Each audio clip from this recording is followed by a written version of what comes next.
I want to take a minute to talk about mental health first. It's something that we all deal with. Some of us struggle, some of us not so much, but I like to think at some point in your life we've all struggled with it.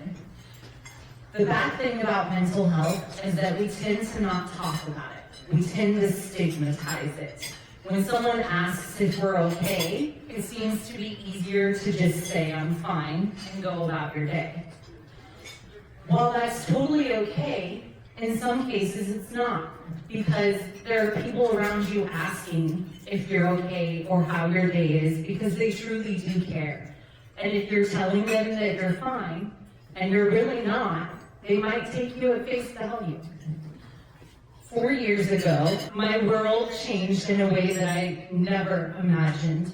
I lost my husband to suicide. And that still feels very heavy to say out loud, even though it's been 4 years. It carries a lot of questions, guilt, love, and so much pain.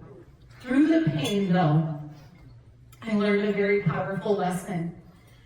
Mental health is not a sign of weakness. It's a sign of being human. And suicide truly is not about wanting to end it. It's truly about wanting to stop the pain and not feel it anymore.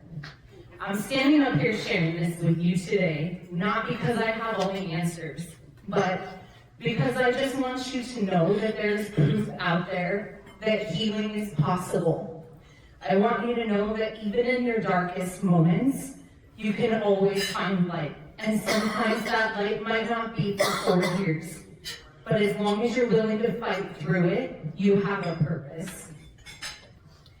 Today, I want to take just a second to remind you to check in on your friends, especially your strong friends, your quiet friends, and like my husband, your friends who like to make you laugh. Because sometimes underneath that, they're truly struggling. And when you're done checking in on your friends, take a moment to check in on yourself, because we don't do that often enough either. Just a little fact. Did you know that they say if you take 12 minutes out of a day and give it to a friend, just have a conversation with them, it can change the trajectory of their entire day.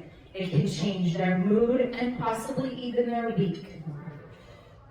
This is huge when it comes to mental health awareness. The biggest thing that we need to remember when you're giving those 12 minutes is to find compassion and create space for those hard conversations, because they do need to be had. If you find yourself in that position where you're giving those 12 minutes, I personally want to thank you. And I also want to say, remember that you don't need to fix everything. That's not really why you're there. They just need you to be present and listen. If you can listen to them for 12 minutes, you never know what might happen for the rest of their day and how you might have changed their day. And I guarantee you, if they were struggling, there will come a time in their life where they will remember those 12 minutes. And they may even call you and tell you thank you. If you find yourself in a dark place, I want you to know that your mental well-being matters.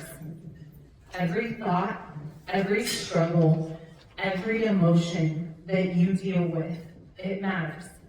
And if you're hurting, please know that you're not alone.